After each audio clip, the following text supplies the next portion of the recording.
ഇത് കേട്ടിട്ടുണ്ടോ? നെഗറ്റീവായ ഫീലിങ്സ് വരാൻ അവസരമേ കൊടുക്കരുത്, പോസിറ്റീവായി മാത്രമേ ചിന്തിക്കാവൂ. കേട്ട് കാണുമല്ലേ? പക്ഷേ ഇത് ശരിയായ പ്രാക്ടീസ് അല്ല കേട്ടോ.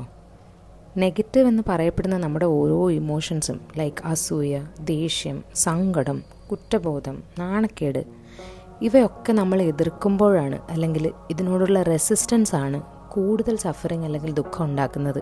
ഉദാഹരണത്തിന്, പബ്ലിക്കായ ആരെങ്കിലും നമ്മുടെ തെറ്റ് ചൂണ്ടിക്കാണിച്ചപ്പോൾ ഉണ്ടായ ഒരു എക്സ്പീരിയൻസ്, അതിൻ്റെ നാണക്കേട്, അത് നമ്മൾ മനസ്സിൽ ആലോചിച്ചുകൊണ്ടേയിരിക്കും.